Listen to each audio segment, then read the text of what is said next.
Okay, welcome to my mod for the forests of Adriamon. I had 4 months to enjoy the not playing part of the forests of Adriamon.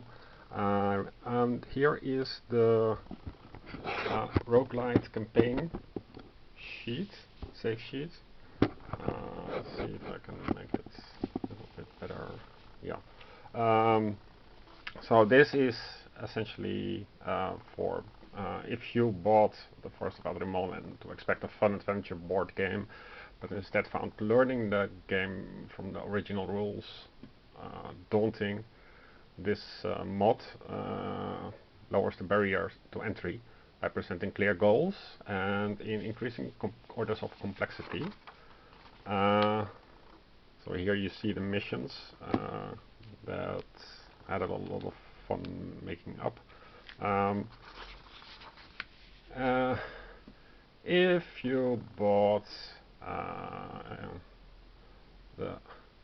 if you found the original rules that came with a box hard to parse, or flipping through placards, or found scouring the web tedious, then this document contains the full rule set in one place.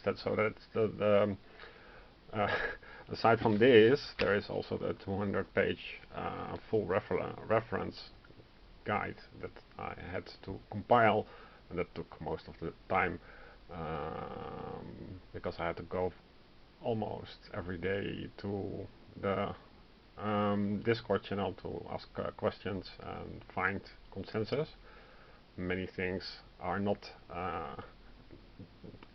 described well, clearly. There are a lot of ambiguities, things are forgotten, rules are forgotten, and instructions are incorrect, so there was a lot to fix. And yeah, so if you bought Fall of the Ancients and discovered that you need to play Forest of Adriamon first, then playing this mod helps you to gain a better grasp of the mechanics in Forest of the Ancients FoA. This was my primary reason for developing this mod. And finally, if you're merely thinking about getting Explore It, just don't. Not before 2030. The volumes will be most likely reviewed and revised after the volumes and books have been written and republished, and rendering your old copy unsellable. So sell all your copies now and just wait. If you got Forest of Adriamon anyway, then you can still have a lot of fun today because, well, this mod. So what do you do here? You print it out, of course, and then you follow the instructions. So you start in starter difficulty, but you can later unlock that. You record the initial difficulty on your scoring row. So you have here the scoring row, and there are a lot of things that you can track if you like. Otherwise, you leave them as at their defaults. But you write in the date, the class, so that is the placard that you selected, the race that you got up, and the map configuration. There is a secret document called Akalon's Almanac or something, and it is hard to find, but I did find it, and then I enriched it with numbering the things and making map configurations. So from one even, one odd. So you roll d10 for the first digit, and for the second you roll a d6 or something for even and odd. And so that has 2e, 2o, 3e, and all these map configurations. They come with the first edition of the volume 1 and are discontinued because I don't know.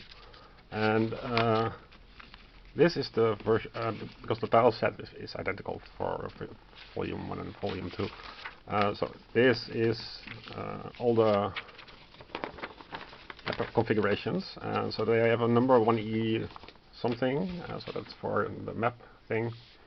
Okay, and the FM is for the fragment mode. There are various modes to set up the fragment, and just so they are. I labeled them A until E, so you start with turbo mode. CM stands for circumstance mode. You have thematic circumstances, the underdeveloped part in the storybook. That also included the expansion part, so I had to rewrite that.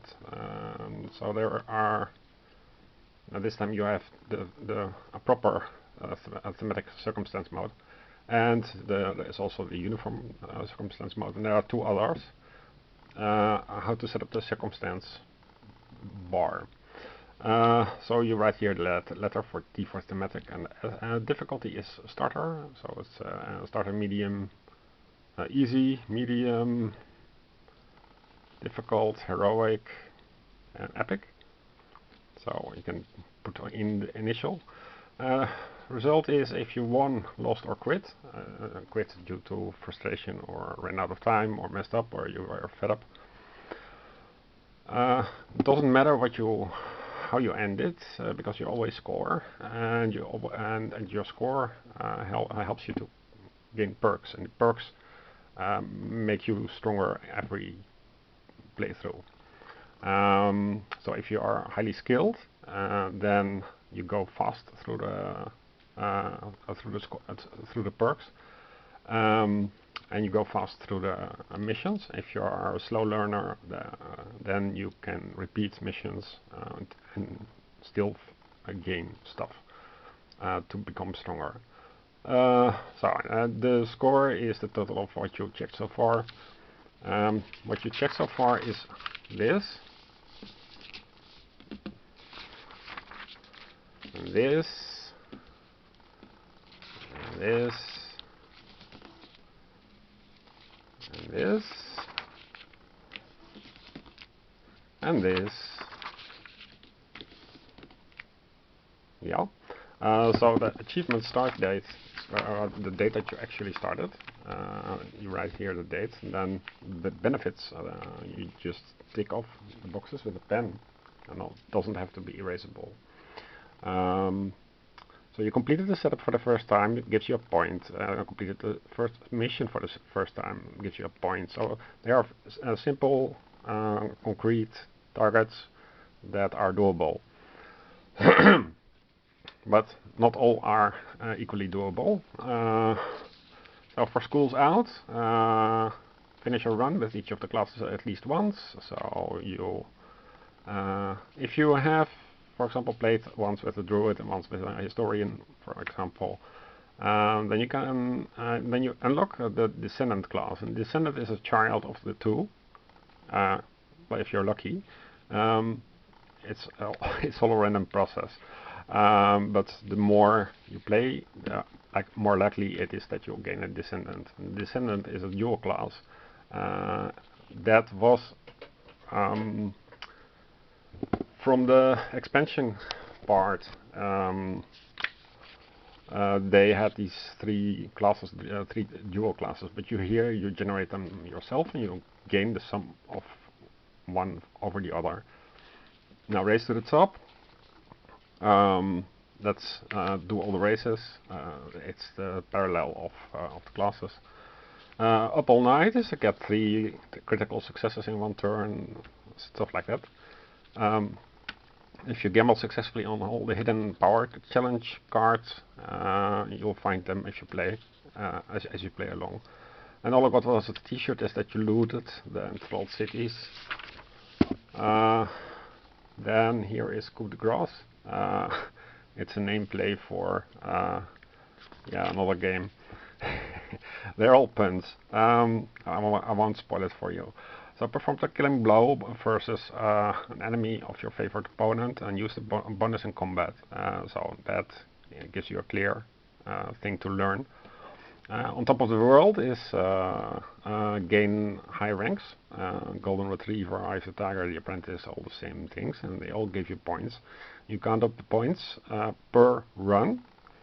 The new points, you give a slash, and all points is a cross, so you can easily scan and count up. And if you complete the whole section, then I made a shortcut here that writes a 5. So if you completed this, then you also have immediately 5 points. So you don't have to count everything.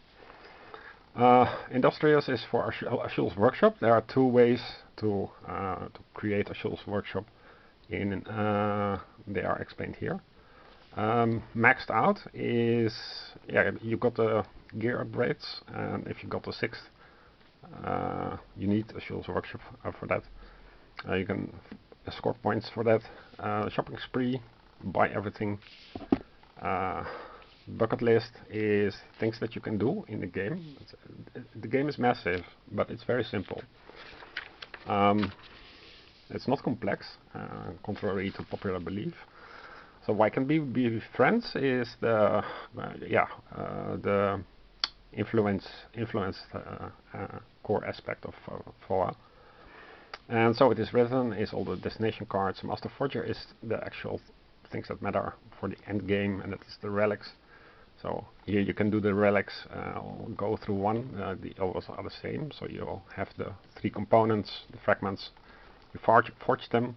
You have to meet the wield requirements for that. Then at the killing blow, wielding the relic, you imbue the relic. That's a new concept that I'll explain later. Use the relic against the Magi and forge the relic 5 times. Then no more heroes.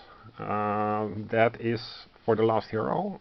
It's a sequence of quest cards. And here you can track where you left the last time. Who the tickled is for the Acropolis trigger events, and there can only be one, is vanquishing everything. Battle Scarred Veteran is combine all the diseases. It goes on and on. The Socialite is for getting blessed. All the things I think most people just don't even know about. Okay, bye.